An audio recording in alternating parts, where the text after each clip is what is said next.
But when you're so focused on numbers, it reminds me of Vietnam. Everything in Vietnam was about numbers. I'm probably, I'm a student of history when it comes to that, but it was all about numbers. How many KIAs did we get? EKIAs. Enemy killed. How many enemy killed? Okay, you did this big operation. How many enemies did you kill? It's the same thing. It's numbers.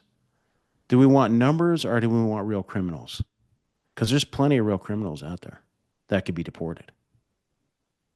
So we got to look into it. We got to focus our resources on that.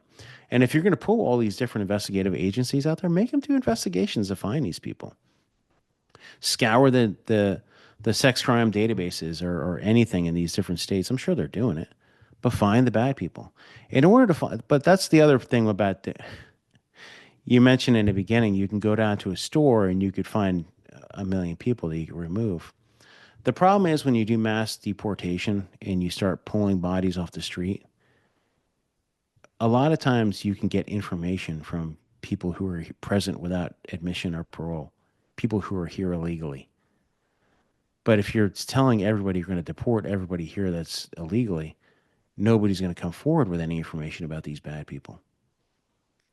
So it's kind of like the same adage I said before, robbing Peter to pay Paul. Do you want the numbers or do you want the real criminals?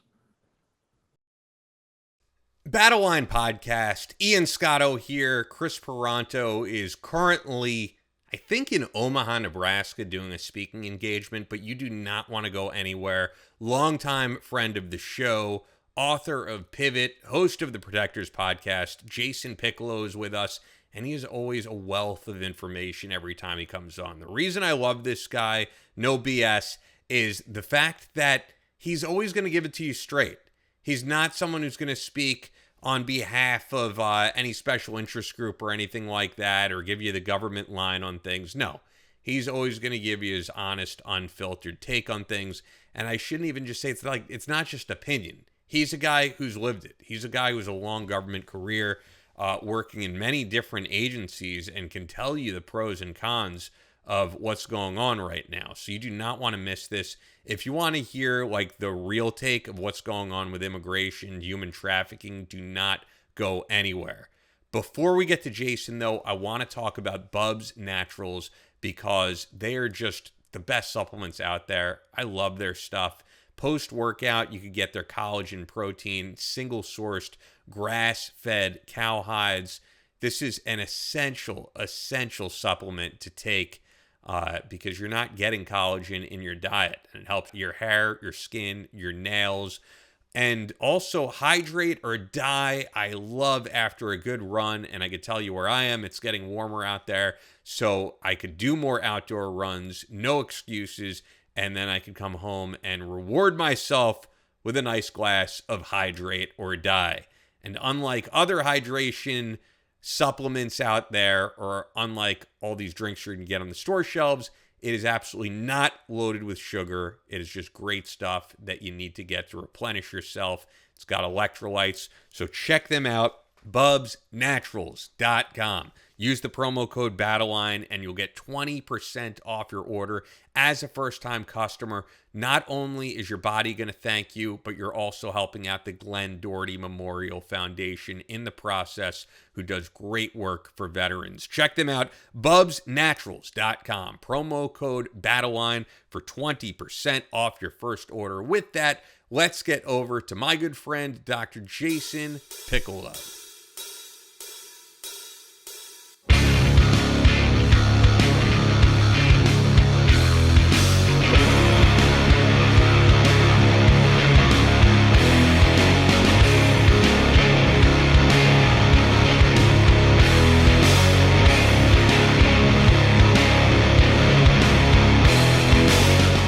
From Kansas City to New York City, from planet Earth to extraterrestrial life in space, a podcast with no equal, engaged in unconventional warfare through your speakers and headphones.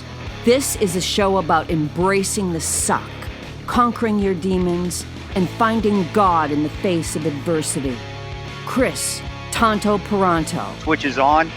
Motherfucker, I'm gonna shoot you in the face. Ian Scotto. You know, Ian and I have been dating for a long time. You are now tuned into the Battle Line Podcast.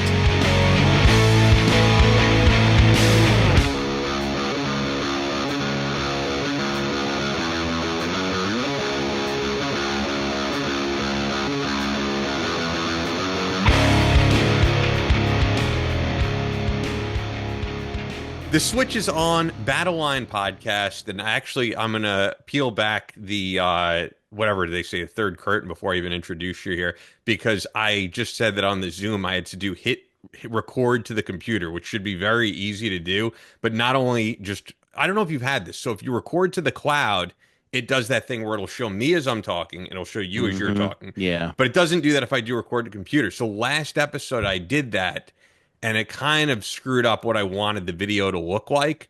People are really liking it because actually in your wheelhouse, I don't know if you saw, we had a whistleblower on from Veterans Affairs talking about the bonus program and how basically guys with this program are getting bonuses for just getting people through the system. Like, doesn't matter if the information is accurate, doesn't matter all that. It's just, yeah, they get bonused. And he's just like, Hmm. I work for Veterans Affairs because I'm a veteran and I care about veterans. And he's like, now I'm ashamed to work at Veterans Affairs. And he's telling the truth, because the fact Yeah. is, basically what he was saying is like, if they did things the right way, I'd probably get paid less. But this information is important. I don't care. He was like, I don't care if I get these bonuses or not. I care about helping veterans.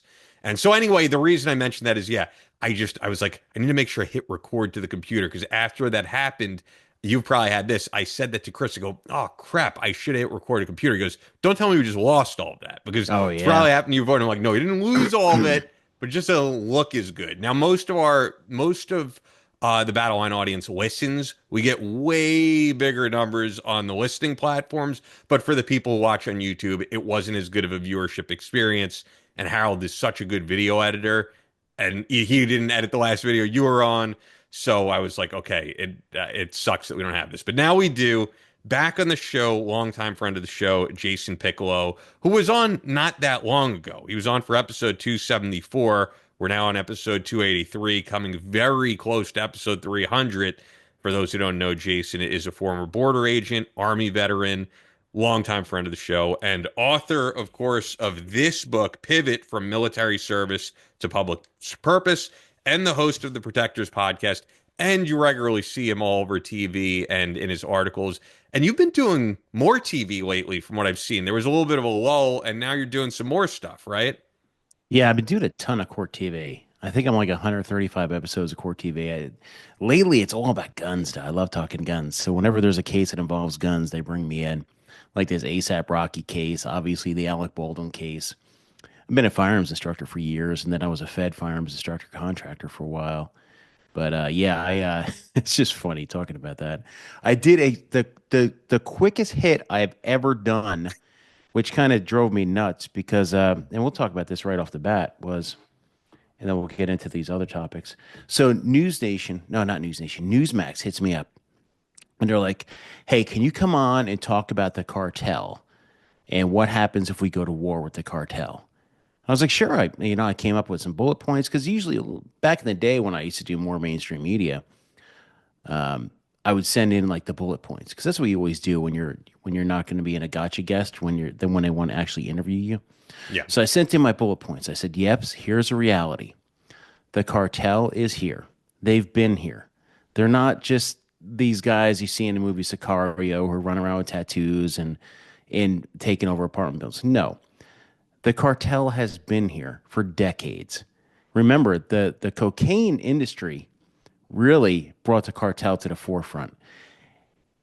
That industry started really bustling in the 1980s. So let's do some math now. What was that, like 40 something years ago?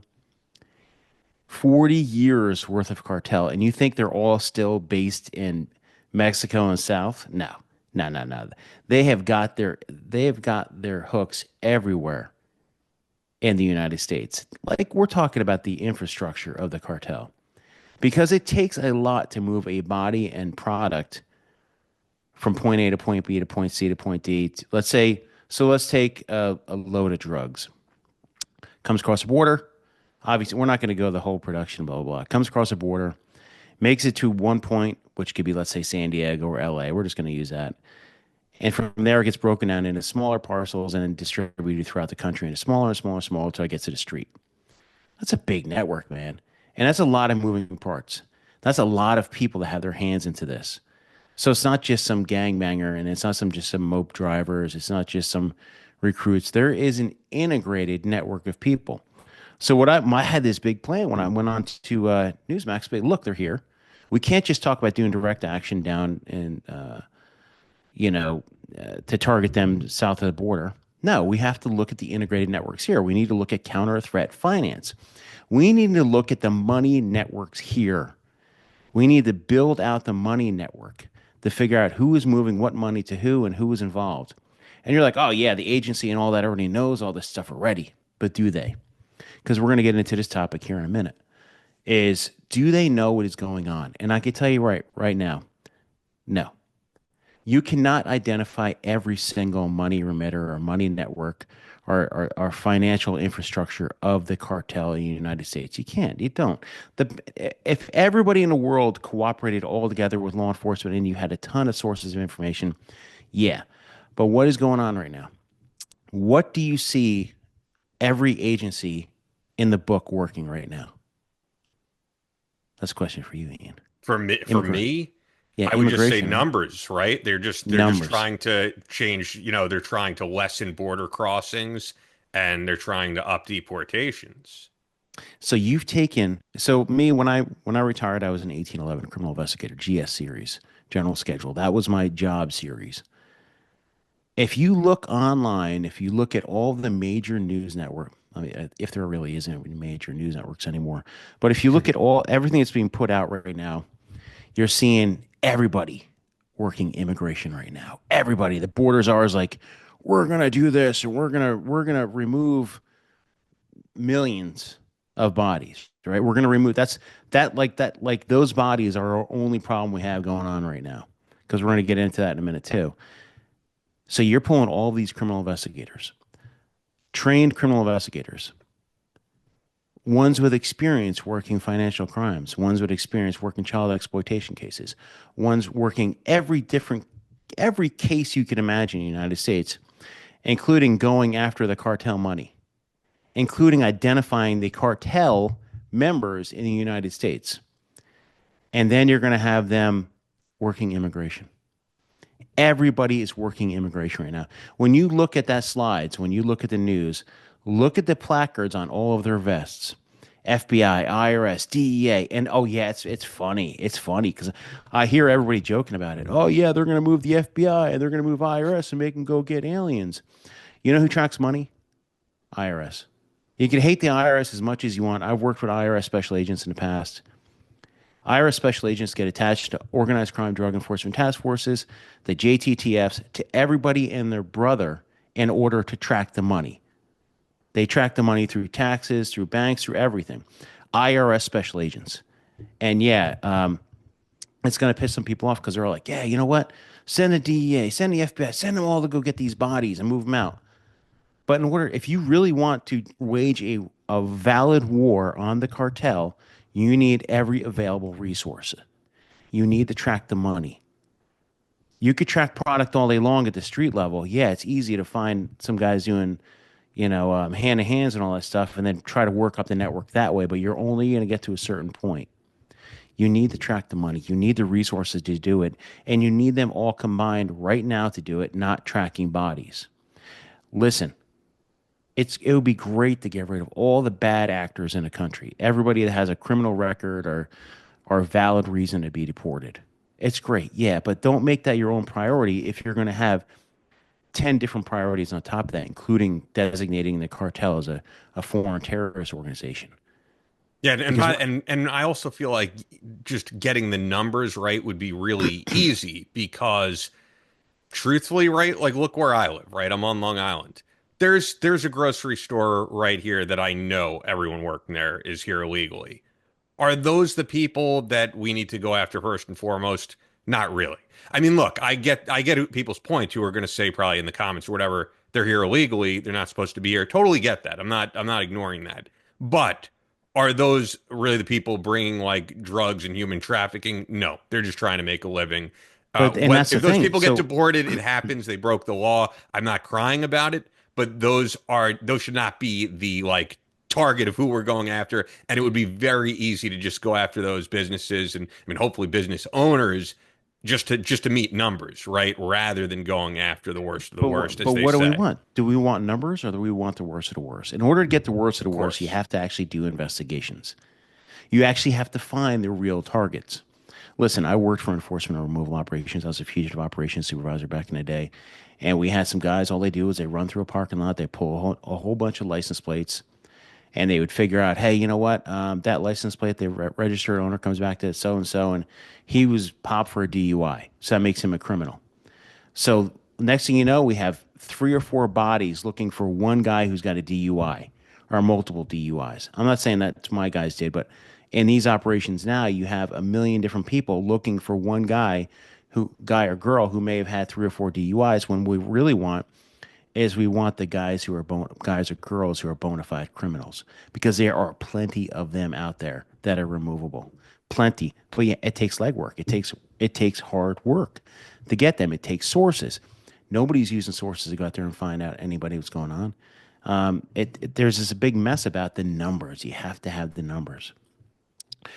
The problem with that is you're robbing Peter to pay Paul. You're taking all of these criminal investigators, and not just criminal investigators, all the different resources to move them and get them to go search for bodies for making numbers good. Who is on the Joint Terrorism Task Force? I love this. There was this meme the other day, and it's got this FBI agent, and they got this big placard on the back of their vest. It says JTTF on it, Joint Terrorism Task Force, and everybody's making fun of them because it's the biggest placard in the world. And listen, the JTTF, they have the resources, they have the availability, they have their hooks into the intelligence community in order to flush out certain aspects of the element. Not the JTTF is on the road on outside of the office doing a ton of violent criminal apprehensions. But the problem with that is if you have the JTTF out here looking for bodies, looking for the guy or girl who's got 3 or 4 DUIs, who is focusing on the actual terrorists that are here right now? Because listen, terrorism just didn't go away because it's not in the news. It's still there. It's still going to happen eventually. And I'm not going to get into conspiracies about that, but they're still here. There are bad actors in the United States that want to cause havoc. But if we have everybody out there searching for bodies to make numbers, to make certain people look good, and I'm not saying Trump, I'm saying about other people in his administration that are all focused on numbers. That gets me into what I wanted to talk about next was Well, before you do, could I ask something? no. 'Cause Oh yeah, I I'm should let you talk. What Well, I'm no, on it's my okay. rant now, man. No, you're the guest. I just but had a cup of coffee. I'm following everything you're saying, but this started with you saying I had the shortest hit on Newsmax, and I was Oh wondering yeah, like yeah, yeah. what was it because you never Oh got yeah. into that. So I get on Newsmax, right? And one of the bookers they used to work for, I can't remember if it was News Nation or You know, Fox. I was a booker at Newsmax for 4 days. I think I told you that, right? Yeah, I don't want to get And into then I that, but quit.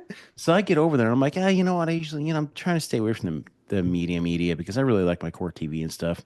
But when they asked me about the cartel and the cartel being here, I assumed that they actually wanted to know what my viewpoint is. And, but I get on there, it was literally 20 seconds. They brought, for one, it was the last hit of the evening. What show was it? Are you able to say? I can't even remember. I mean, I don't even know if I could Google it because I was so quick on there that I don't even think they had me from like really literally like I was on there for 3 minutes, talked 20 seconds, and they brought in another guest on too. Yeah, they do Another, that a lot. and at the time I was like, now when I do court TV and stuff, I don't mind if there's other guests. A lot of times they're like lawyers and stuff, and we can ping Yeah, off of yeah. each other. But they brought on another form or something. I'm not going to get into it, but 20 seconds, man. And they didn't, I was just like, here's the deal. The cartel's here. We need to bolster our counter threat finance network, and we need to go after our money. And I literally had 20 seconds to say that. Yeah. Well, for one, they pack those shows with guests. That's what they do. They're not able to just like speak off the cuff the way that we're doing. If they don't have enough guests, like they're like, I'm screwed. What do we talk about? That's why I love this medium so much more. But Yeah. yeah, I'm not. I mean, if I'm being honest, I'm not the biggest fan of that network. and it's not like they let me go. I chose to quit after 4 days. But I wish people would realize like the same stuff that we right on the right more bash MSNBC for, they have the same problems in that I feel like everyone over there is paid by like a Trump super PAC to give his talking points. You And know, it's the same thing. yeah, It's there a lot, all this stuff. It's like it's all kind of propaganda news networks. You it know, is. like, All of it is. and it's not about people not having a bias. Like, if I come on, I'm going to have my bias, but there's a big difference between that and then if you're paid by a political action committee to give their talking points, because then you're not hearing news, and I can't be a part of it anymore. I hate that shit, man. I really, Why do you and think? that's why That's with why. court TV, you don't have to deal with that. When man, back in the day when I first started doing the news, I can't even count how many times I was on Fox back in 2019, 2018-ish. But the thing is, it became a soundbite, man. And, Yeah. it's like, what am I going to go on there and be a soundbite, or am I going to be able? That's why I started. One of the reasons I started my podcast, I was like, I don't want to be a soundbite, man. Now I steer clear of politics and stuff like that on my podcast, but But you'll get into it because it's, of the border. But yeah, but it's not even the politics. It's just like, eh. But my problem with this whole situation right now is like, listen, if you were a senior executive service member under the Obama administration, and we're talking almost a decade now, right? If you were a SES under the Obama and you kind of had your hands in here and there, you should not be involved with what's going on now. You've been in this game way too long. You've been in SES playing your politics game. You should not have any primary position on what's going on right now. None. I'm not going to get into names, but if people Google down and drill down who was with Obama back in the day, why are they involved with this right now? That brings me up to and and we've couldn't seen that the be part of shift. what you were saying? The problem you were saying before, because I know that people remember at one point they were calling Obama the deporter in chief. Like, Yeah, yeah, because if yeah. you look at the numbers under him, it looks better than the numbers under Biden, hmm certainly. So is it maybe like we could use some of these people to get the numbers up? The problem with that is these people play the game, and Yeah. whatever shift goes, they're going to play the game. It's all about self-preservation, and that's why you've seen this new the shift. What's going on with the federal government and a lot of these senior executive service. So an SES senior executive service, they're kind of like a general in the military.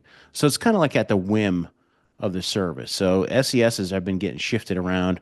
One of the main people over at HSI or ICE got shifted over to TSA, and all these other people moving around. Now they put Caleb Vitello in charge of ICE up until I think 15 days ago or so. They reassigned him because the numbers weren't good. The problem with that is you could only do so much.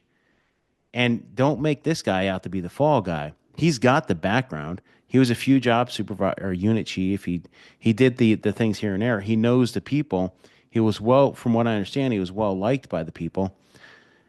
And they're going to reassign him to bring in an outsider who doesn't have the experience, who doesn't have the say so on how to do this stuff.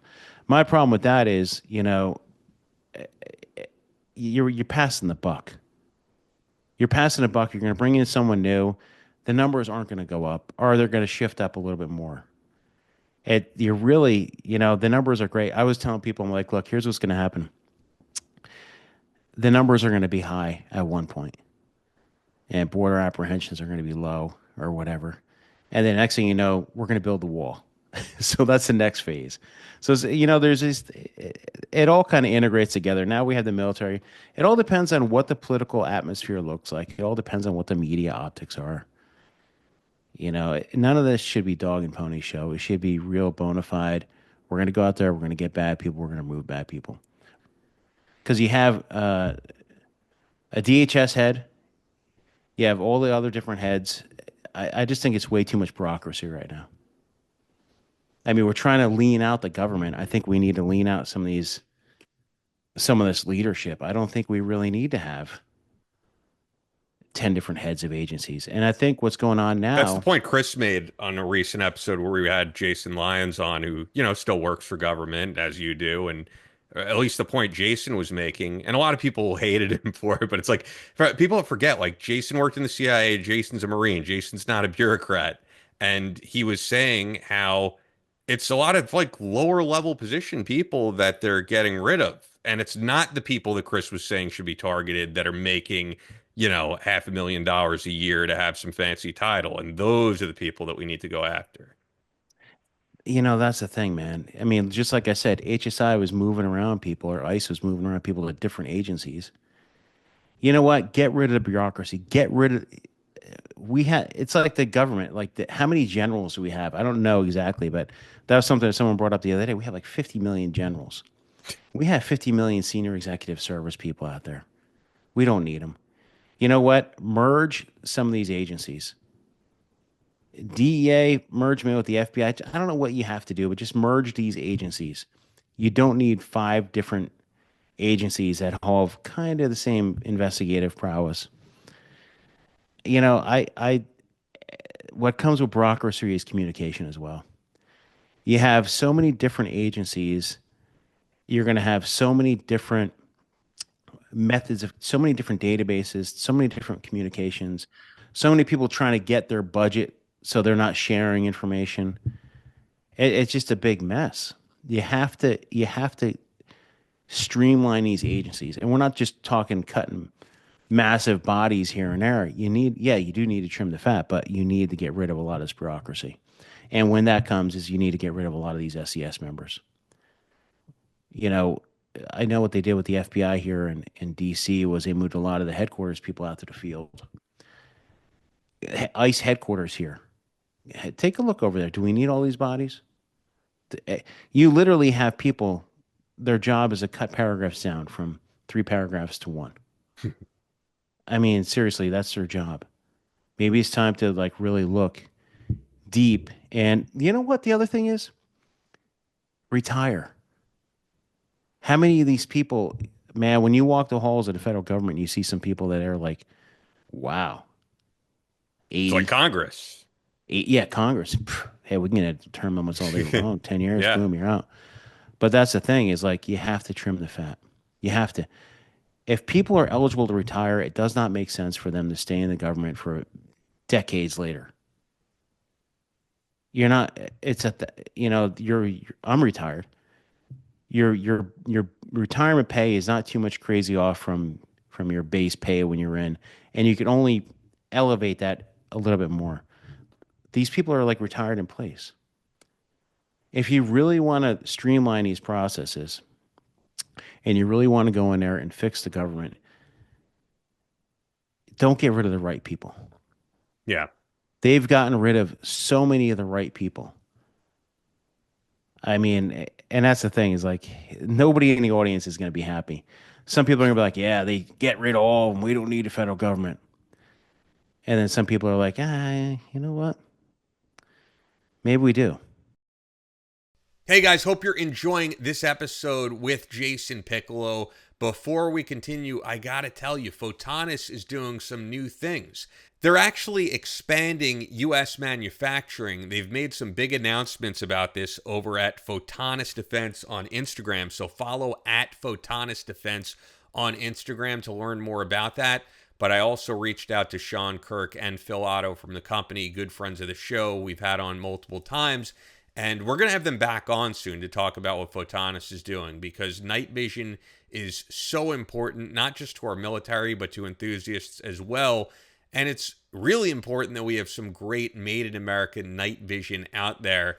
And a lot of the stuff you see on the store shelves, of course, it's going to be cheaper because it's not as high of quality as what Photonis is doing. So you got to check them out. Now you can have the superpower to see in the dark with the Viper Binocular Night Vision System by Photonis Defense, the global leader in night vision solutions, providing more high-quality night vision capabilities than anyone.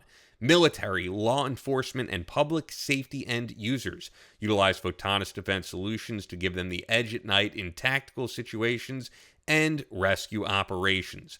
Hunters, shooters, boaters, and enthusiasts can rely on the Photonis Defense Viper Binocular to become masters of darkness. The new Viper Binocular system carries the same features and benefits as the Photonis Defense Viper Monocular, with a ruggedized body and harnesses the power of the Echo Intensifier tubes, giving you sharper images, reduced halo, and industry-leading ultra-fast auto gating across the range of dynamic operating conditions.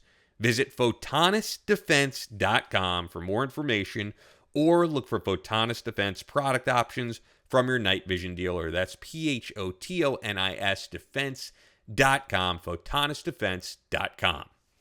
And you already know that Fort Scott Munitions is the best ammo out there, but if you're a new listener, you do not want to look anywhere else for the best ammo out there. Fort Scott Munitions, FSM, a manufacturer of multi-federal patented solid copper and brass CNC spun ammunition that is designed to tumble upon impact in soft tissue, leaving devastating wound channels for faster bleed out and quicker incapacitation. This ammunition was originally developed to innovate and improve on the standard of military-grade ammunition design. It was found that not only did the TUI ammunition outperform competitors in the self-defense industry, but it quickly became apparent that it would be a top contender for hunters alike. With the ammo being CNC spun, the tolerances are some of the tightest on the market, ensuring that you receive the same results with every pull of the trigger. Fort Scott Munitions is available throughout privately owned businesses in all 50 states, but you're going to get the best deal when you use our promo code at fsm.com, and that's promo code BATTLELINE. Simply go to fsm.com, use the promo code BATTLELINE. You'll get 15% off your order. It doesn't include everything, but check out the site. It does include ammo, and they have so much different ammo out there no matter what you're shooting with, so you got to check them out. And they've been with us, and they're on with us every episode. And if you like what we do, it would really mean a lot if you go out there and support them. FSM.com. Use the promo code BATTLELINE. With that, let's get right back to Jason Piccolo. I think some of it might be misguided anger, because I get where a lot of those people are coming from. Like, as I said, I have my own political biases. I was very much a Ron Paul guy the first time he ran, and I love a lot of what he stands for. And I don't think the American government needs to be an empire. I do think we should be a sovereign nation. We don't need to be involved in every other country's affairs. And when I saw, Biden go on TV, not only, cheerleading for the war in Ukraine, which people are going to be divided on, but you remember that point where he went on TV and he was like, we need to let these people in Ukraine retire with some dignity. And I was like, wait, we're paying for like their retirement and things it was absolutely insane. So I think when people had 4 years of that, 8 years of Obama, and it was just like, as taxpayers, we're all paying for all of the world's problems. Me, I think people have this mentality of like, shut it all down. And I do get that. I'm not going to say they're wrong. But I also never worked for government, and you have. Listen, so you probably know like what they're doing right, what they're doing wrong, and that's also part of the problem, And once again, I like Trump over Kamala, of course, but it's part of the problem of having an outsider, and having an outsider like Elon Musk is that they don't know the ins and outs the way that someone else does. However, when you do have someone who's worked in government for 50 years or whatever, like Biden does, they don't want to change anything to the system. Like there's probably a happy medium between the two, I guess. Listen, man, my background with the government's not peachy keen. Yeah. I think we should get rid of a lot of it. I'll get eventually when everything's done and said, I'll tell you what I mean. I was a contractor for CISA, Cybersecurity Infrastructure Security Agency, and I left that job. And eventually I'll tell my story about that, but believe me, we can get rid of a lot of this stuff, and we should. We absolutely should. But don't just take a big scythe and cut it all down. You have to look at the things that are critical, that we need, and then you have to look at the things that really, what do we need? I mean, I'm all for small government. I don't like my taxpayer money going everywhere and anywhere. There's no way. And that's what my problem is with all of this bureaucracy. Because I look at full-time employees, FTEs, and if I'm looking at all of these senior executive services who are probably $200,000 a year in pay, plus bonuses, lucrative bonuses every year, and a lot of them need to go. If you've been in SES for 10, 12, 15, 20 years, it's time to move on. I've always had that problem, and that's one thing I did like about the military is I do, you move. Your leadership moves around. You're not just in place. But you go to some of these places and they have leaders who have been there for a decade. There's no upward mobility for anybody else. You could have the most incredible leaders that are at the 13, 14 level who can't get to 14, 15 and can't get up to SES level because, and that's the general scale, that's at their pace level, because of these people still in place. That's why I'm saying just take these people and move them out and put the right people in charge of these programs. Yeah, absolutely. Like what are the major things you would cut if you were in charge? Jeez, man, I don't even know. There's I don't even know where to start. That's what the problem is. I would, my ex-wife's FBI, so I have my viewpoints in the FBI just by looking at the background of the FBI. We shouldn't have listen.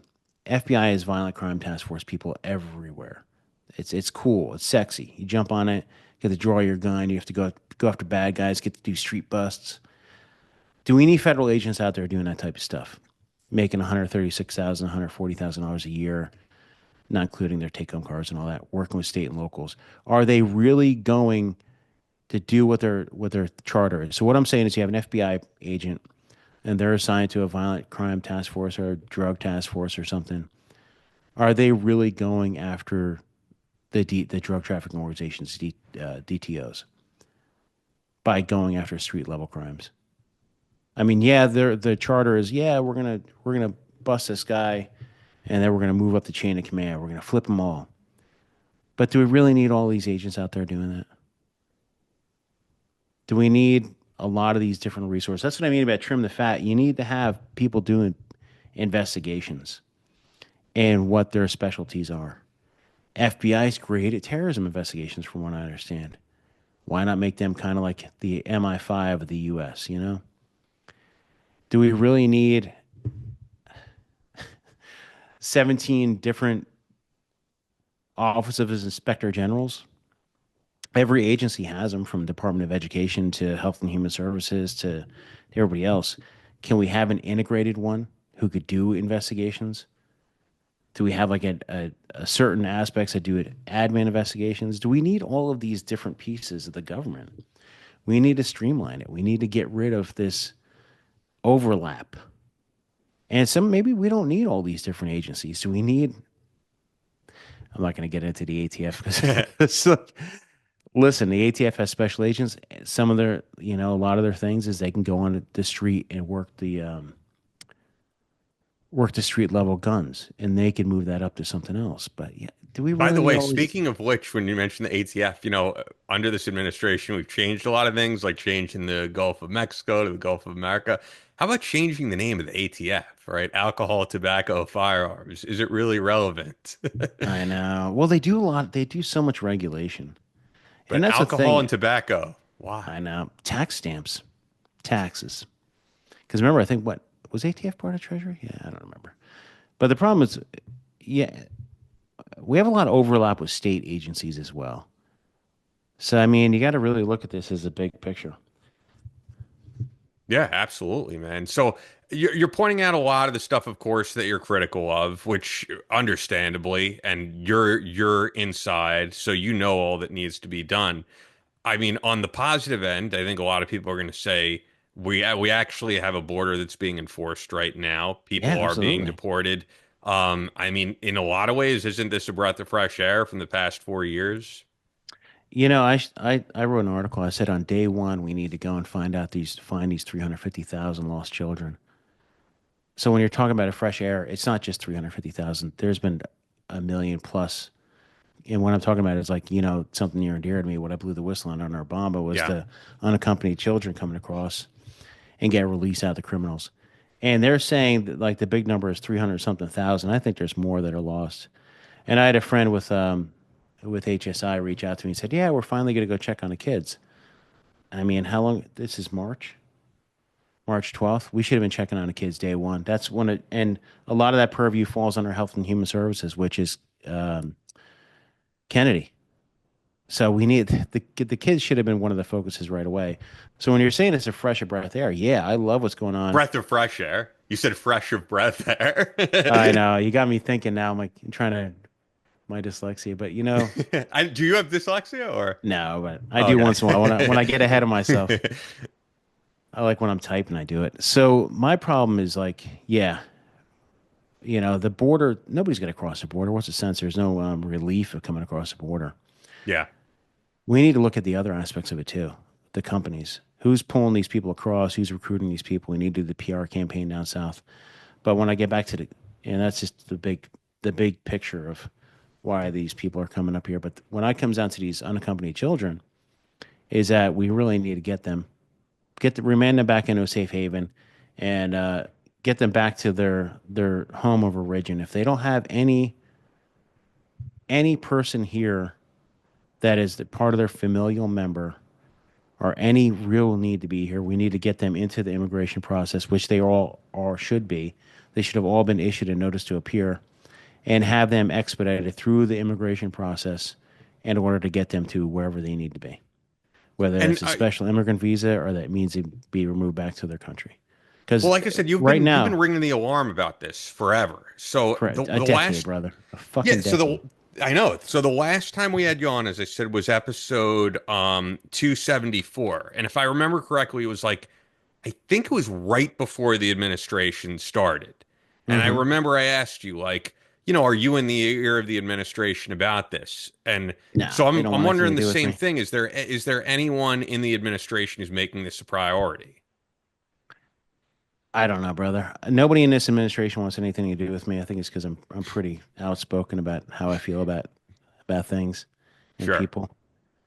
But yeah, man, I nobody's asked me anything, and the other whistleblowers I know, maybe they've reached out to them, but I haven't heard anything yet. But that really needs to be a priority because the problem with that is if we don't, we're still essentially trafficking kids, sex and labor. It's happening. It's not. I'm not just making this shit up. It's in the news. They have cases about it. I testified in a grand jury about it in Florida back in the day. So I mean, it's going on. Make that a priority. Yeah. We have every agency in the world working immigration stuff right now. Hey, send them a lot to check on the kids. Supposedly that's happening now. But to me, I always say supposedly because this would be a hell of a media optic. So I don't know why they would, if they're really doing it, how come they're not saying anything about it? So I don't know. Would I'm there sure would it's there be a happening. reason they're not saying anything? Like, would it be? No, I mean, because because this is clearly not an administration who's like secretive compared to others. well, Like they're the out in the problem open about everything. So because what happens when you bring it up? They're going to be like, okay, well, you found 20,000. There's still 300 and something thousand left, if that's the case.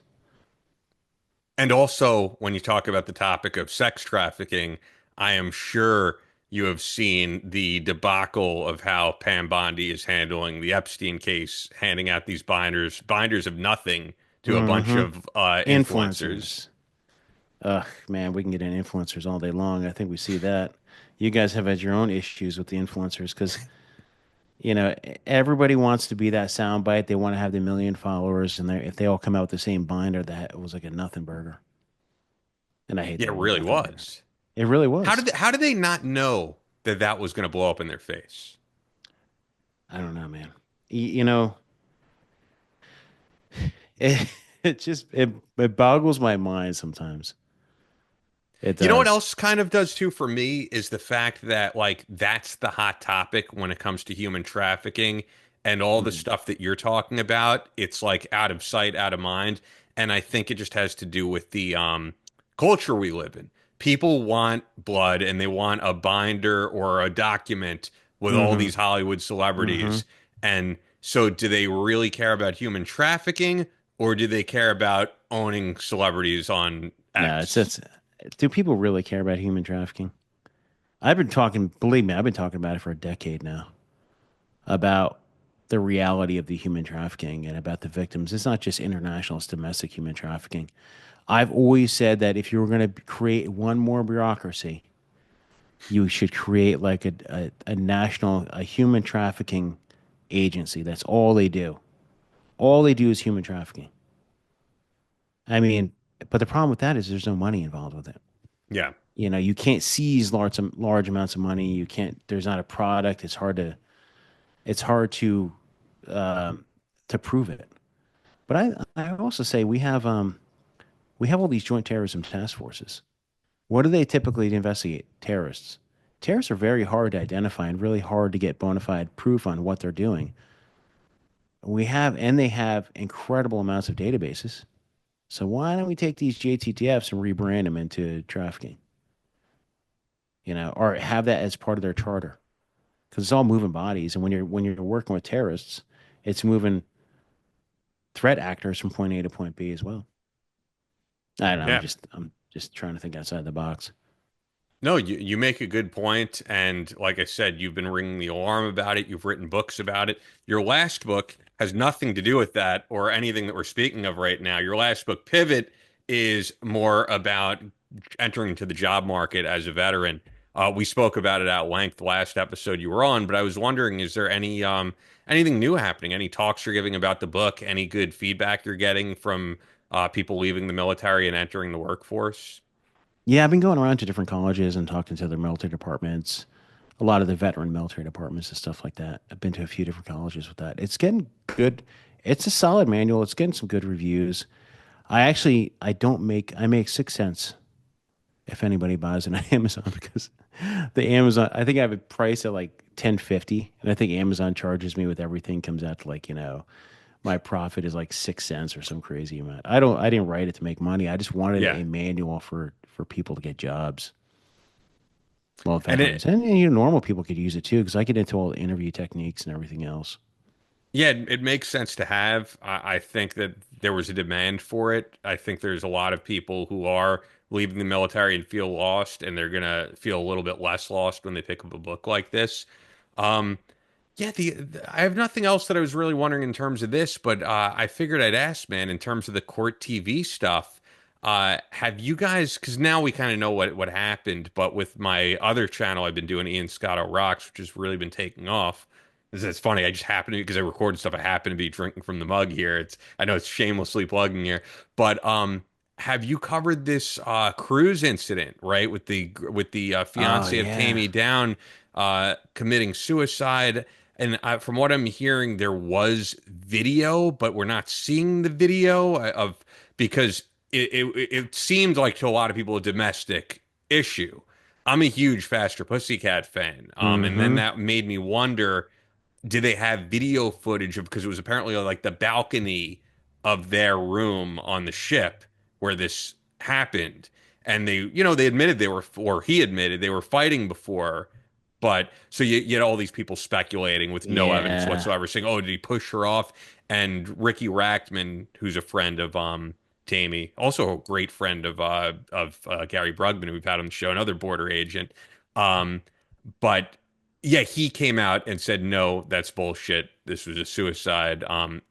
I haven't really watched court TV in the past week, but have they covered that? Because that seems like a court I TV don't know. type I gotta case. see.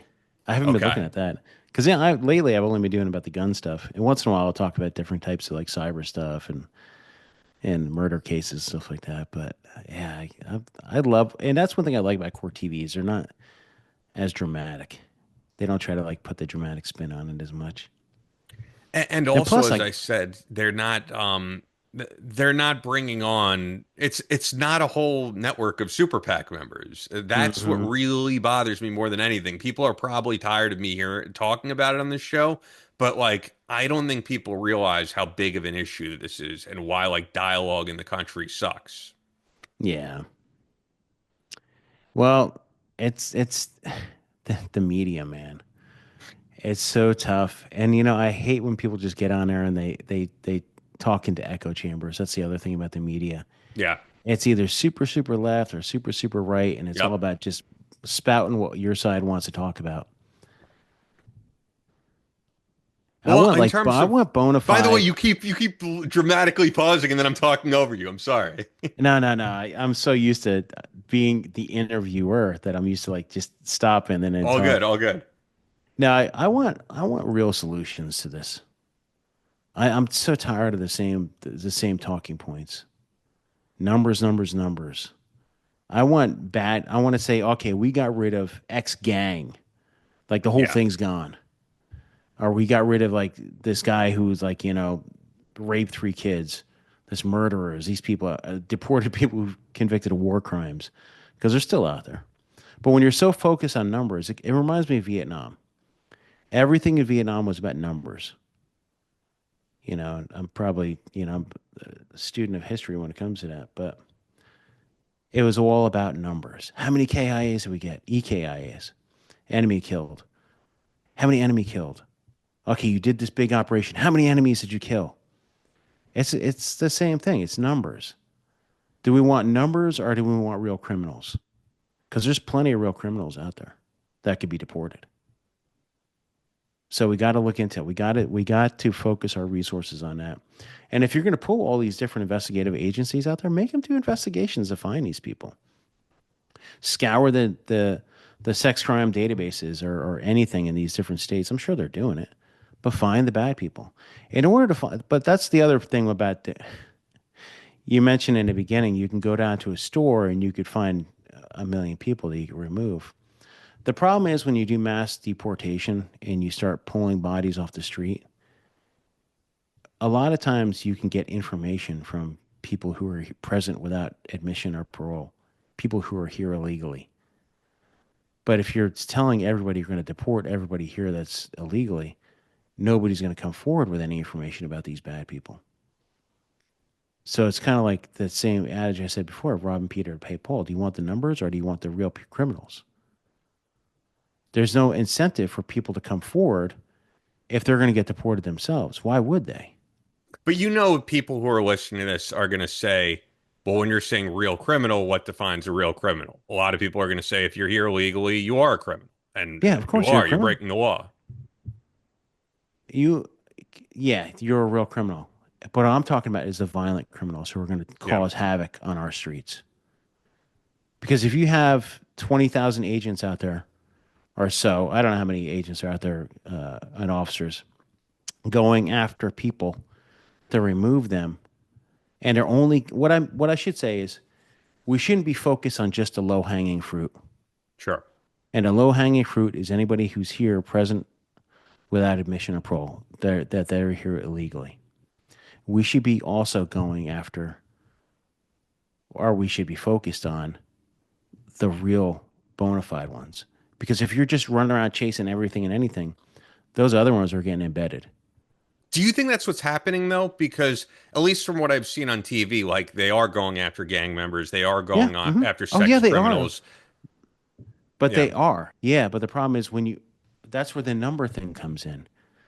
It may take hours, days to find that one really bad gang member that is removable. Because not all of them are removable. You got to remember that. But if your numbers aren't up because you're spending so much resources to find that one person, they're going to pull you and say, you got to go get some numbers. We got to get these numbers up. You're going to be working 7 days a week. You got to get these numbers up. So maybe we forget about the numbers and we just go after everything. I don't know. What's the solution?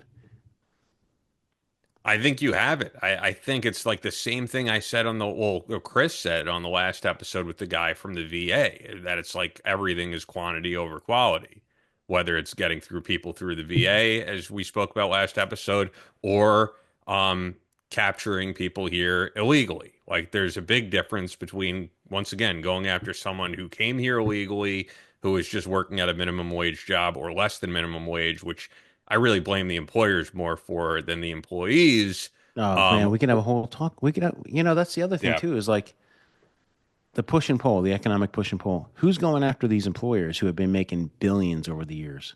Or do we just give them a pass? I Yeah, mean, they're the bigger criminals to me. yeah. Like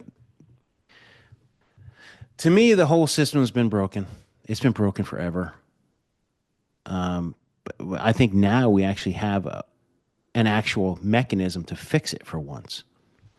But I don't think we should be getting wrapped around the axle with numbers and this and that. I think we should fix what we have right now to have a lean organization, ICE should be lean to go out and do real criminal investigations, real removal operations. That makes sense to me, man. It does. You're speaking a lot of truth here, and it's this, and you've been consistent. It's the same thing that you've said for so long, and hopefully the right people are hearing it. The And I last think thing we I got was, in. Well, one thing about that is like I have a really shit problem with people coming over here illegally because I've seen people in line to get their citizenship for decades yeah, who have legitimate reason to be a citizen of the U.S., but because we are inundated with just millions, that we're not. So yeah, believe me, I understand. The immigration law needs to be piecemealed and fixed. They always look at everything as like a wholesale, like, oh, we got to fix the whole immigration law. No, you got to yeah, just take piece by piece and do it. Okay, yeah. I buddy. would Last agree with topic. that. Oh, yeah. Well, the last thing I was wondering about was this. We were speaking about the problem with the mainstream media and how everything is, as you said, it's a right-wing network or a left-wing network. We're not having dialogue with other people. I was curious as a podcaster, because I'm sure you've seen this in the news, and I have. What do you think about Gavin Newsom launching a podcast and having a lot of right-wing voices on? Because it's been kind of interesting seeing, and I haven't watched the whole things or anything, but like he is interviewing real conservatives. He's not having on like the MSNBC, like Michael Steele, who they have on to Mm-hmm. say, oh, we have Republicans on. He's had on Charlie Kirk. He's had on Michael Savage. He's had some real right wing ideological people and have had like civil discussions. What's your take on Gavin Newsom entering the podcast space? Listen, I think people understand that podcasting really is the medium.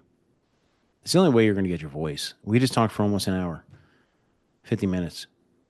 Most, some of these ones are an hour or two. They're not sound bites. So I commend him for doing it. I mean, is it a PR campaign? I don't know. If it's getting his message across, I don't know. I think he's going to make a run for president. So I think he's trying to like integrate himself as a man of the people. Do I like what he did with California? Absolutely not. Hell He no. lived Yeah. there for 7 years. Do I respect the man? Nah, not really. But he wants to be a podcaster. Let him do it. He'll show his true colors. And the problem with that is the more information you put out there, like me talking open and freely today, if I ever run for office, they could pull all my clips and be like, well, you said this at one time about so and so. I'm not running for office. But, it's the same thing with him. The more he talks, the more he's going to have out there. So when he makes his run for president in 4 years, they're going to pull all the sound bites. But then it also makes him look like, hey, he's man of the people. He's talking to the conservatives. He can cross the party lines. So I don't know. What do they say? Most people last 6 episodes. He'll probably last more because he's probably getting a lot more money. But Oh, he's got that. My issue would be this. Actually, if he was no longer in office, I would say this is great because you need to mm-hmm. have more liberals and conservatives having an open and honest dialogue, and real liberals and real conservatives, not the shit that we see on TV most of the time. However, I think the optics are bad when your state is like literally in flames right now, in and flames, this is your underwater. priority is launching a podcast. Yeah, Like I said, it's self-serving. if he was not seeking reelection or was like, I'm done with politics and did this, I would 100% applaud him. I would think it's a great idea. But, and even if he was a governor under normal circumstances, I think I would applaud it. But like at this time, right now, where only 2 months ago, your entire cities were being burned down, and you couldn't put water in the fire hoses because of the environmental ramifications of saving the Delta smelt and, not letting people rebuild. I mean, you're going to have huge problems over there. Like, are those places even going to be rebuilt? I Mm-hmm. really don't know. Are people going to come back? So I just think the optics of this time are Yeah. not good because people are going to be able to say, while your city was burning to the Mm-hmm. ground, you Exactly. were you It's were like worried about it's like interviewing Charlie Kirk. you're the mayor of LA and you're on vacation during the Yeah, major fires. Yeah, I don't believe me. If he's in, you know how much, yeah, it takes time, it takes effort, and yeah. it takes hours to do these conversations, whether it's preparation or not. So if you're taking those hours away from the people of California for your own personal podcast, because you're not solving California problems. You're not. I mean, if you're gonna have a podcast where you're gonna solve problems and get things done, maybe. But if you're just trying to do like a little PR stunt and just interview people that make you look good, then I think you're in the wrong avenue. And that's what I feel like all of them are doing at large because Mm-hmm. in that very short time I worked at Newsmax, I definitely learned something because when I worked on Andrew Wilkow and I helped book guests or David Webb, we didn't rely on guests so much because whether it's David or Andrew, like Mm-hmm. they could speak for 3 hours, absolutely no problem. The phones I could be miss down. doing I miss doing the Will Kyle show, man. I used to do I'm that sure you back in could the get day. on. I could hit up Mike Binns and see if Nah. because I talk to him all the time. But like Andrew and David could speak for 3 hours without a problem. All of those Mm-hmm. guys on Yeah. Patriot or Stacey Washington, like all the people on TV can't. So the thing is, as I've said before, they have to just book guest after guest. And in those 4 days, what I learned is like you could hit up any congressman on the right, at least for there, and be like, "Hey, could you come on and do a hit with Jen Pellegrino? Could you do this show? Could you do that?" Mm-hmm. And they will all drop everything to go on TV.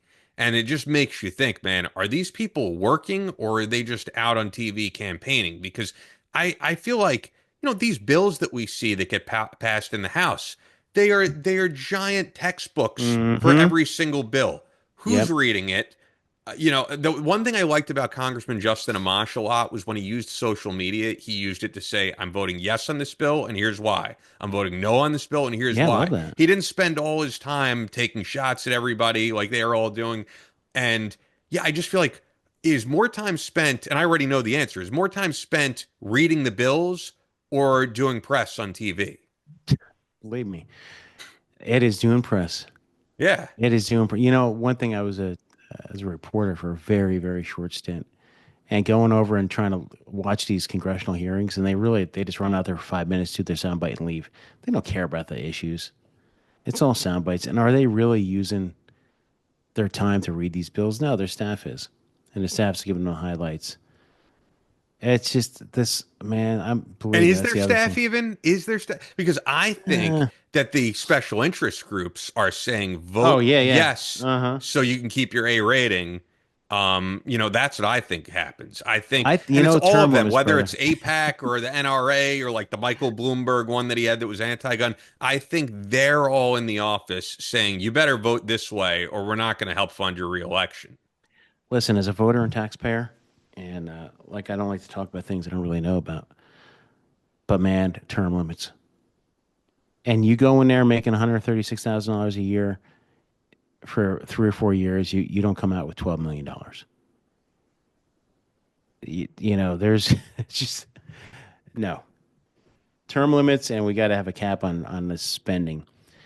I think just taking the money out of politics entirely. Yes. Which could you imagine if like there were no political action committees, there were no like donating to campaigns, like it was just like here's the budget that you have and Mm-hmm. you're gonna have to fund your campaign and that's it. I mean, could you imagine how Can you many imagine if different they had things a would be? well of, let's say you get enough people to sign up for you to run for office, and you're like, okay, cool, and everybody's put in the same boat without millions of dollars behind them and ad funds. Oh my gosh, we could have real leaders. That'd be crazy. One thing, and he says a lot of shit that's crazy, but he says some stuff I like sometimes. I remember when Jesse Ventura was on TV a few years ago, he said, get rid of political parties entirely. Could you imagine like you just run on your platform? This is my platform. There's no R or D next to my name, and everybody was independent. That would change shit a lot. Yeah, if I ran, it'd be tough for me because I have viewpoints that are a little left, more right, but I live in a left area. But I'm saying if you just got rid of all of that, But if you that's what I just mean. Like this is the you, campaign but I'm running on. You and can be that's more what I hate. conservative, but I'm not running as a part of these two major parties. Now, he did it Well, as that's an what I'm trying to say. independent, Is but like, yeah, yeah, that's what I'm trying to say is like you can't run as an independent. he did it But I'm just saying, at a like different time. Yeah. overall, yeah, a different time. But when you're looking overall, you have got to tout the party line, like 100% party line. So, because believe me, at one time I thought about running for something, and I was like, I don't know. I think it's possible your voice is better used doing what you're doing now, whether it's Yeah. writing books, doing the podcast, doing TV appearances. Like, I think that may be what your Yeah, I don't voice want is to get. better I used don't want to for. get. Yeah, I don't want to get mixed in the weeds because my problem is this: is I don't believe in a career politician, and I Yeah. wouldn't want to be one. Yeah, I'm too well said, outspoken, man. and plus I'm too outspoken about that stuff. Man, now that I'm retired, I could actually speak my mind. It's kind of nice, but I have It to makes it watch. makes a big difference. I'm sure I rubbed some people the wrong way about how I talk today about certain people, but You can't listen, worry man, about that though. You were like, I've nah, said that so much on the show. Like, if you're gonna do this, I feel like just public figure, you can't worry about being well liked by no, and everyone. my problem was this: when I blew the whistle, there were certain people that were in charge back then, and it always rubbed me the wrong way that these people go on and do certain things. So, well, I appreciate you having me on, brother. Oh, of course. Anytime, man. I love doing this when we can. Every now and again it's with just me or sometimes with Chris. He's got a speaking engagement, of course, and he doesn't do as many as he used to, but he still does them every now and again. I think he's in Omaha, Nebraska right now, but yeah, he's always doing those. Not always, once again, but like I said, now and again. Pick up Pivot, the latest book. But also, if you want to pick up some of the older books, the book that Chris did the forward for, if you really want to hear about the whistleblower experience, the illegal immigration stuff, Jason's written a number of books. Check out the Protectors podcast at Dr. Jason Piccolo on X and Instagram. That'll all be in the description. And yeah, man, anything else? Anything else going on outside of the world of TV? And I know last time you mentioned a few shows you were going to and that type of thing. So Nah, man, that's about it. cool, man. Well, always great doing this. I appreciate it, man. Thanks, brother. That's all for this episode of Battle Line Podcast. But we're always posting new content on social media. Follow us on Instagram at Battle Line Podcast and on Twitter at Battle Line Pod. That's an order. Be sure to subscribe so you don't miss any new episodes up every Tuesday. Leave us a review on Apple Podcasts or your podcast platform of choice. Believe in yourself. Face all challenges head on. And as always, never quit.